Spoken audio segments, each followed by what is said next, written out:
Non, non, il ne fallait pas ouvrir ça. Vous voulez brouiller mon message, pourquoi? Vous dites qu'il n'y a personne. Vous dites qu'il n'y a personne qui aurait un DPC. Il n'y a personne.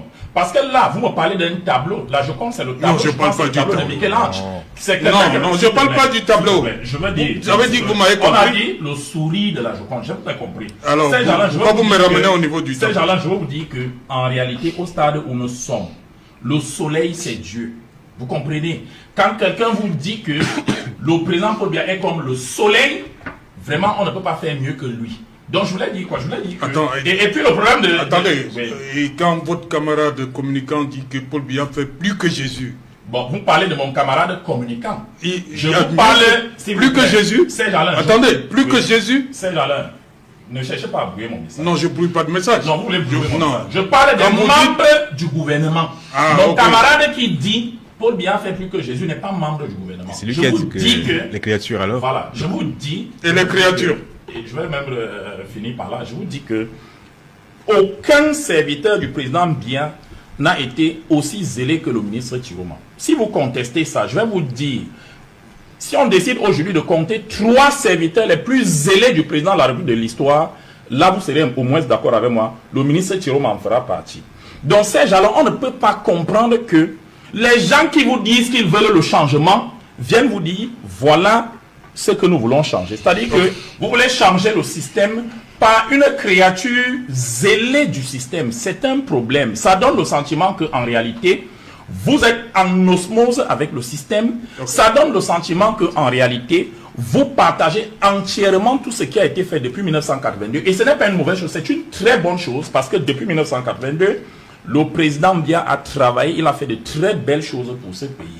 Vous avez parlé du ministre, ils sont deux, je sors par je suis non, vous n'avez pas répondu à un Vous avez dit que l'autre ministre ne parle pas. Non, je fais une fixation parce que je veux que les gens comprennent. L'autre ministre ne parle pas, mais il n'en demeure pas moins qu'il est opposant. Vous le voyez se déployer sur le terrain. Il y a des serviteurs zélés, il y a des serviteurs réservés. L'autre ministre est un serviteur réservé. Ça fait que même vous, même ceux qui veulent le combattre, ont très peu de choses à dire sur lui. Vous comprenez? Je ne connais pas une seule salle de classe dans tout le Grand Nord qui a été construite par le ministre qui nous avait dit que même quand Paul Biya dort, il travaille. Donc ça fait que je suis obligé de constater la vacuité de l'opposition au Cameroun et d'estimer que bon, ils sont allés le prendre parce qu'ils ont reconnu que François Soudan avait entièrement raison. Voilà, Steve Amara, sur la sortie de Yves Abama, François Soudan, on revient. Comment comprendre donc aujourd'hui, c'est les noms du ministre d'État Bello et du ministre Issa Chiroma qui reviennent de plus en plus comme ceux-là en même de challenger véritablement le président Biya le 12. Serge Alain, j'admire le talent d'Yves Abama en l'absence de fond. Parce que l'avantage ou l'inconvénient de parler pendant longtemps, j'ai compté à peu près 7 minutes, c'est le nombre d'inanités qu'on collectionne au fur et à mesure qu'on prononce des mots. Il y a une loi qu'on enseigne à l'école, et c'est bien, je pense qu'il est prof de français. En rhétorique, il y a une loi qui s'appelle, je pense, si je ne m'abuse, la loi de Brandolini, qui dit que le temps pour démonter une sottise est infiniment plus grand que le temps qu'il faut pour installer cette sottise. Et c'est ce qu'il vient juste de faire, tristement. Et malheureusement, je suis au regret de constater que c'était joyeusement prévisible. Parce que par ce discours qui nous enferme sur des questions de personnes, on en vient à oublier le fond. Pardon, mais j'ai envie de demander ce qu'est la vision pour le Cameroun qu'on partage. Et il me semble que sur ce même plateau, il y a quelques jours, j'indiquais que le refrain sur la coalition finit par nous enfermer sur des débats de personnes. Et au lieu d'être un refrain, devient, pardon de répéter le terme encore une fois, un psittacisme. C'est-à-dire comme un perroquet qui parle, qui débite des choses et finalement, sans même en savoir quelle est la substance. De quelle vision du Cameroun on parle? De quelle destination pour le Cameroun nous sommes en train de débattre? De quelle manière nous y arriverons et comment est-ce qu'on met ensemble nos moyens pour y parvenir? Je souhaite que nous séparions de manière assez claire et lucide ce qu'il faut pour gagner une élection et ce qu'il faut pour gouverner après avoir gagné une élection. De nous enfermer dans un débat autour des personnes qui porteraient ou qui seraient favorites m'interroge sur la qualité de notre débat. À la chaîne et à son sujet, hein. Parce que le sujet porte sur les personnes des anciens ministres. Je voulais vous démontrer que, à vouloir me contredire, vous êtes en train de remettre le thème, de rejeter le sujet. Merci. Je pense qu'il est prof, non? Bien entendu. Je ne sais si on fait ça avec ses élèves et s'il a l'habitude de laisser les élèves... Vous êtes alors au sujet, je voulais vous ramener. Vous avez commenté mon discours, je voulais vous démontrer que le commentant, vous avez remis en cause le sujet. Voilà. Je disais donc que je m'interroge sur la vision que nous avons pour le Cameroun et sur comment est-ce qu'on fait pour gagner et ensuite pour gouverner. Et de nous enfermer dans une question autour de la personne, quand bien même elle serait un ancien membre du gouvernement, nous empêche de discuter du fond. Je suis convaincu d'une chose, et le candidat dont je porte la voix ici, Hiram Samuel Iyodi, n'a de cesse de le répéter. Les questions de politique et les questions de direction, vision pour le pays, sont d'abord des questions générationnelles. Je vois Yves Abama courir et brûler à l'intérieur tout de suite et me parler de jeunisme. Ce sont des questions générationnelles. Et c'est intéressant de voir que dans la lignée de tout ce qui a été cité jusqu'ici, nous parlons des gens qui sont issus du même nombril. Et pardon si ça semble péjoratif que de le dire, nous parlons de personnes qui ont toutes, sans exception, côtoyé un système. Et donc, je ne vois aucune rupture générationnelle dans ce qui est en train de se dire. Pardon, mais le monde a changé. J'étais ce week-end dans mon BAM d'origine. Malheureusement, on est de la même région. Personne n'est parfait, voyez-vous. Je viens... donc, j'étais dans le BAM natal de mon père... dans le BAM natal de mon père, et quelque chose m'a frappé. J'ai reçu quelques jeunes leaders du BAM Nouveau, des 6 des 9 communes que compte le BAM Nouveau dans la résidence de mon père. Et à un moment, quelques anciens sont venus nous parler et ont remarqué la différence notable dans notre façon d'apprécier comment est-ce qu'il faut aller parler aux populations dans le territoire par rapport à leur méthode à elles. Et là, je me suis pris d'une réflexion qui peut sembler banale. C'est que moi, je vais avoir 40 ans dans quelques mois et je suis peut-être la dernière génération à avoir connu le monde sans Internet. Les plus jeunes, là, qui sont arrivés et qui vont voter, ils sont nombreux pour la première fois, ils sont nés avec un téléphone dans la main et tout de suite avec une certaine exposition au monde qui fait en sorte que leurs aspirations et même leurs méthodes, la façon dont ils envisagent que le pays puisse être gouverné, diffère drastiquement de toutes les personnes dont nous sommes en train de mentionner les noms ici. Et donc, moi, je reviens à la question, et pardon si ça semble être un hors-sujet pour certains, quelle est la vision que nous prêchons pour le Cameroun? Quelle est la direction que nous voulons mener, vers laquelle nous voulons mener notre pays, autant pour moi? Et comment est-ce qu'on fait pour y arriver? À partir du moment où nous pouvons discuter de ces questions, que nous pouvons nous mettre un minimum d'accord sur ces questions, alors moi, je suis volontiers aligné pour parler de coalition et d'un leader qui incarnerait à la fois cette aspiration et rassemblerait des personnes qui en auraient les moyens. Quelle que serait cette personne? Et c'est cette question-là que moi j'aimerais qu'on se pose. On est en train de parler de 2 ministres ici. Mais pardon, je parlais tout à l'heure de certains jeunes. Comment vous allez expliquer à un jeune de 25 ans qui va voter pour la première fois et qui a grandi avec une personne qui a annoncé qu'un massacre commis par l'armée camerounaise a été commis par l'armée malienne, expliquer à cette personne-là que cette personne est celle qui incarnera son changement? Comment vous allez expliquer à une personne qui a l'électricité seulement 2 heures dans la journée? Vous avez fait un reportage sur cette question récemment où des scieurs de bois en Konjok, si je ne m'abuse, ne peuvent travailler qu'entre midi et 14 heures. Comment vous allez expliquer à cette personne-là que la personne dont viendrait son salut est une personne qui a été le premier ministre de la personne qui est en place? Je ne suis pas en train de dire que ces personnes ne feraient pas l'affaire. Ce que je suis en train de dire, c'est qu'à parler des personnes et ne pas parler du fond, pour que les personnes qui au final vont aller se rendre au vote, qui sont les Camerounaises et les Camerounais, aient de la matière et de la substance pour décider de ce qui leur correspondrait. Alors, je suis désolé de constater que nous nous enfermons dans un débat qui malheureusement peut être stérile. Et pardon de taper encore une fois sur mon voisin d'en face, mais qui deviennent des spécialistes à essayer de nous expliquer, nous qui sommes dans un combat pour essayer de corriger ce qu'ils n'ont pas été capables de faire, et de présenter une offre aux Camerounais qui serait crédible, essayer de nous expliquer comment nous devrions nous prendre. Mais je trouve que c'est d'une arrogance incroyable. Mais après, après tant d'années à militer pour certains... Après tant d'années à militer pour certains dans le silence, pour d'autres de manière plus active, comme Maître Ngefa qui est en face de moi, ou certaines personnes qui rapportent les infos comme Alois Onana, et ce sera mon dernier propos pour cette première partie, cette première prise de parole. Je pense qu'on peut avoir un minimum de respect pour ceux qui essayent de mettre en commun des moyens pour qu'il y ait une personne qui incarne le changement. Et je le redis, pour moi, il s'agit moins de parler de la personne que de parler de ce que ces personnes offrent pour le pays. Et de parler de ce qu'elles sont en train de déployer comme effort pour rassembler des personnes qui auraient une communauté de vision et une communauté de moyens, une convergence de méthodes pour amener le pays à cette direction. Il se pourrait que l'une de ces personnes soit l'un des anciens ministres. Ok, ça ne plairait peut-être pas à certains, mais à ce stade, franchement, pour que notre pays puisse connaître un nouveau souffle, une nouvelle respiration, cette personne qui incarnera cette vision sera la bienvenue, quelle qu'elle soit. Ok. Voilà, Maître Ngefa, justement, cette position-là, on va le dire, en quête de rupture, qui se choisit, hein, quoi qu'on le dise, les hommes du système. Ces gens-là, l'opposition n'est pas en quête de rupture. L'opposition est bien en place.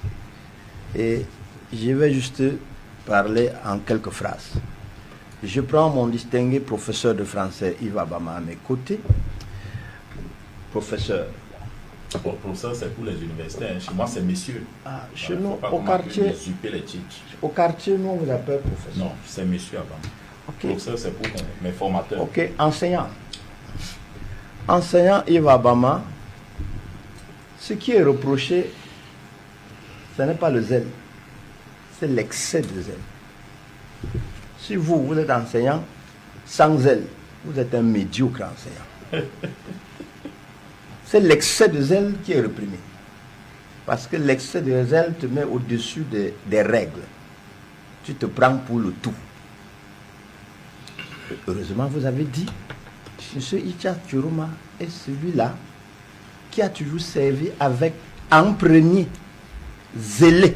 Non, c'est pas ce que j'ai dit. Ça va être difficile si vous voulez reprendre. Je dis qu'il a été le plus zélé. Il a eu un zèle excessif. Je vous ai pris 2 exemples. Donc n'essayez pas de tordre mes propos pendant que je suis là. C'était juste pour vous amener à ajouter. Je corrige. C'était juste pour vous amener à... Je vous dis qu'il a eu le zèle excessif que vous ne voulez pas. J'ai dit que c'était juste pour vous amener à compléter. Parce qu'avant, vous lui avez donné le positif. C'est maintenant là que j'explique. Si vous permettez qu'il aille jusqu'au bout. 10 minutes. Non, je vous en prie. Permettez qu'il aille. Vous avez pris 10 minutes. On vous a écouté. Mais là, je n'ai même pas encore fait 45 secondes. Vous allez à son compte. Ok. Pas sérieux. Bon. Il vous a dit que M.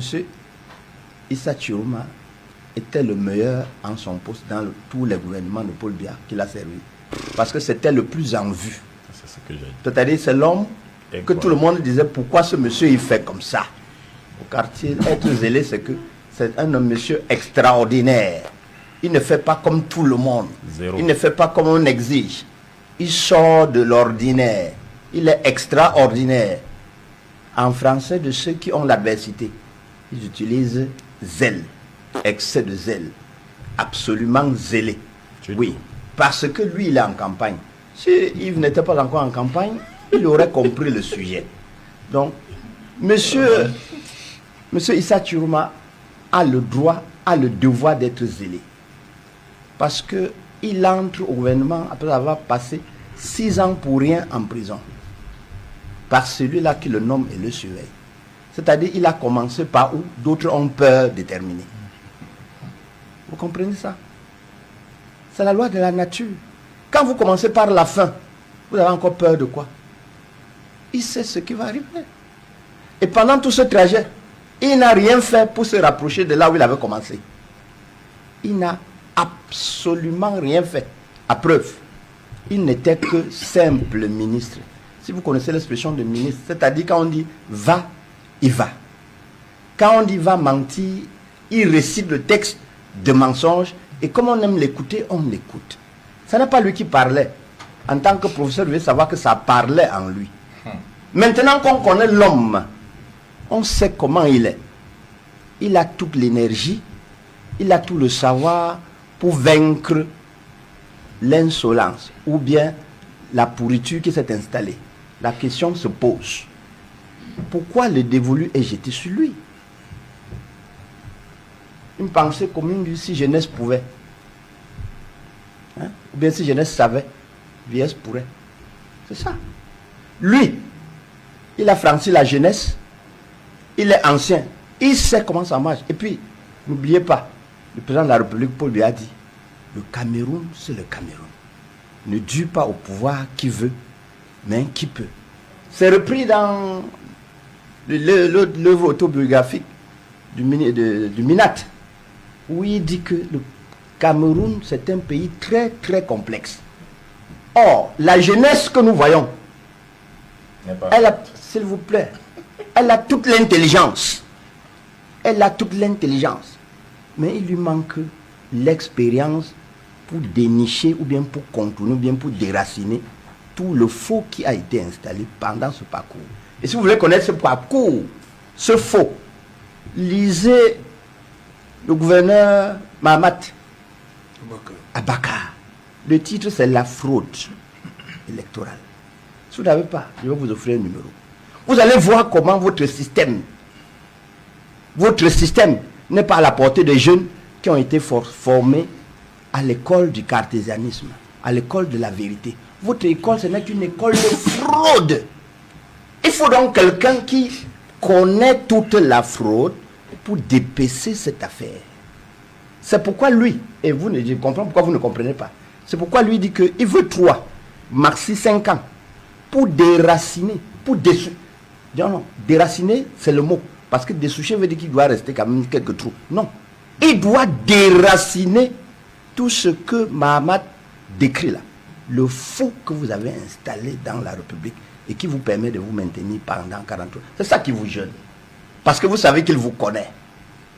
Vous savez, il y a un proverbe camerounais qui dit que si tu veux être en paix, confie ton bien à ton voleur. Quand c'est lui qui garde, tu dors tranquille. Monsieur Issa Chiroma, il connaît la maison. Il connaît parfaitement la maison. C'est la différence avec l'autre que tu avais de la peine à prononcer son nom. L'autre n'a même fait la prison. C'est qui? Il ne sait pas ce que c'est. C'est pourquoi il hésite. C'est pourquoi il hésite. Alors, les questions premières que je me pose, c'est Jalin. Du moment où tout le monde est unanime que l'intelligence ne suffit pas, et là, je suis d'accord avec le professeur Maurice Kamto, qui répondait à une question, que quand vous allez prendre le pouvoir, avec qui vous allez gérer au Cameroun? Il a dit, je n'irai pas fabriquer des hommes nouveaux au Cameroun. C'est les mêmes, avec leurs ailes, que je vais utiliser si le peuple me confie cette affaire.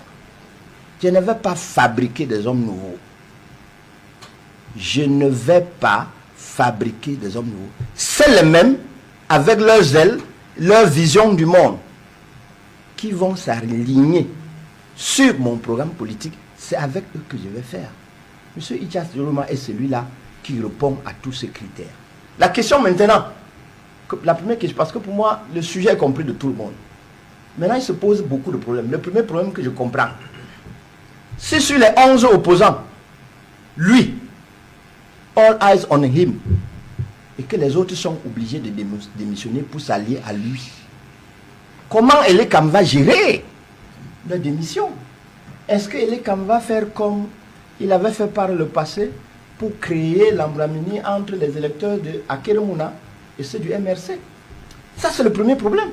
Il faut que Elekam nous dise que, comme M. Issa Chiroma est déjà le candidat consensuel, et que les autres vont déposer les lettres qu'on attend pour dire que eux, ils se joignent à lui, il faut que Elekam ait le courage de sortir les bulletins des autres candidats qui vont se joindre, ils sont déjà nombreux, qui vont se joindre à Issa Chiroma pour bouter hors du circuit camerounais cette fraude que décrit le gouverneur Abakar Ahmad. Ça, c'est la première des questions. La deuxième difficulté, parce que c'est ça le problème, le sujet est compris de tout le monde. On choisit celui qui sort du gouvernement parce qu'il connaît la pieuvre, il connaît les tentacules, il sait comment les dessoucher. Un jeune qui n'a pas été formé à la fraude, Lui sort de Harvard, l'autre sort de Kingston, quelque chose. Il n'a jamais été au moule du RDPC. Donc il ne sait pas que là-dedans, on déforme tout, on manipule le site du MINAC, on ne dit rien, on va chercher les radiers de partis pour détruire d'autres partis. On ne dit rien, la justice accompagne. Lui qui vient là, vous voyez comment il vous parle avec une philosophie très haute, et ça vous énerve. Parce qu'il n'est pas formé dans les mêmes choses que vous. C'est deux mondes différents. Lui, il est formé dans le système de 43 ans, et lui, c'est la nouvelle vision du monde.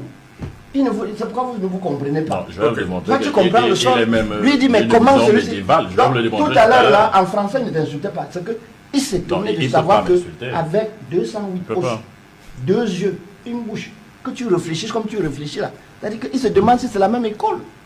Donc, c'est 2 écoles qui s'opposent au Cameroun. Et votre école est appelée à disparaître. Et celui qui doit aider le peuple camerounais à éradier votre école, c'est Issa Chiroma. Ok. C'est pourquoi tout le choix est sur lui. Merci. Justement, Aloïs Onana, comment comprendre, on voit quand même ces derniers temps, Issa Chiroma, ça pousse.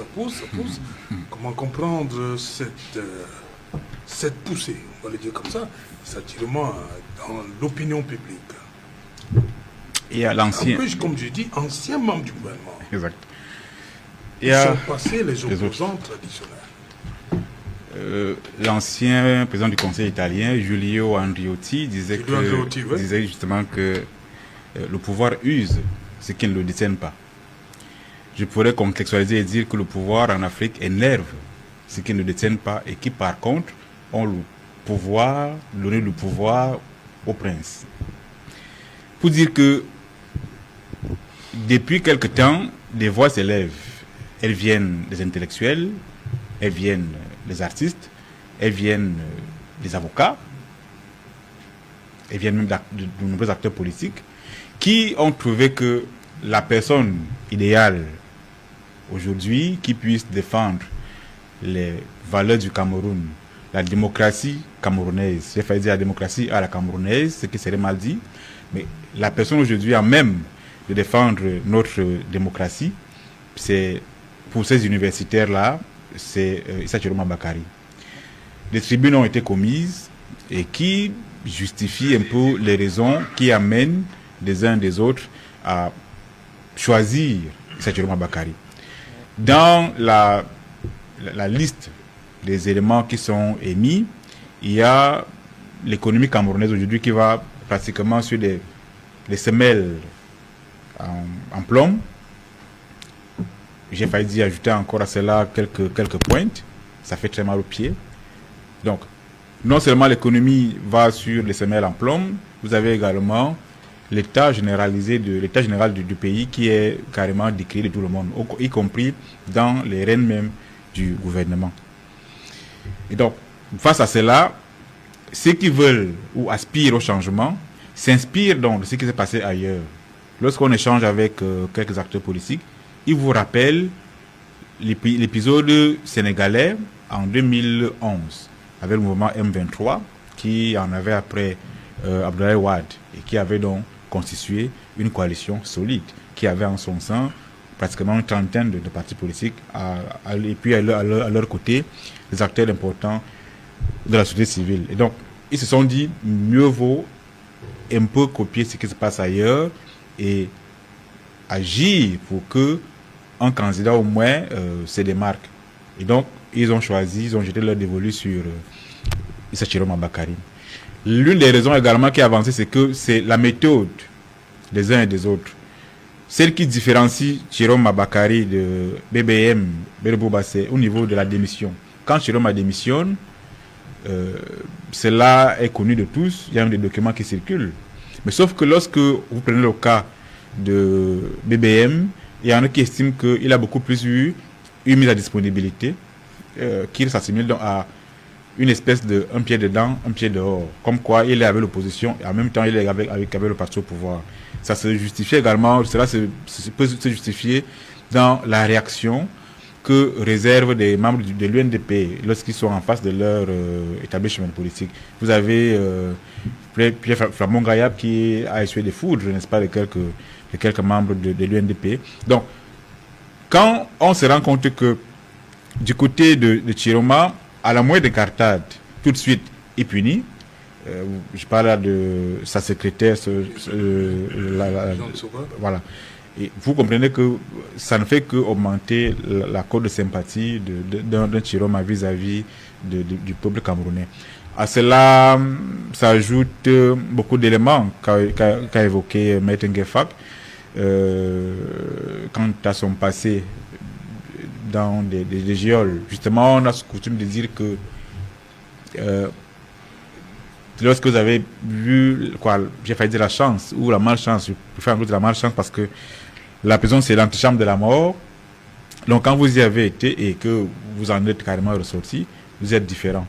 Et donc aujourd'hui on s'est dit, s'il y a revendication à faire, s'il y a une voix à faire entendre au soir du 12 octobre qui voudrait que on rétablisse la démocratie, la voix même pour les universitaires comme Abawa Yono ou encore comme Maître Alice Com ou encore le cinéaste je crois Pierre Bokolo, Jean-Pierre Bokolo, ils sont comme ça qui ne font que s'ajouter. Ils estiment donc que pour eux bien voilà, la personne idéale c'est Issa Bakary, mais il n'est pas le seul également à être accompagné par des groupuscules.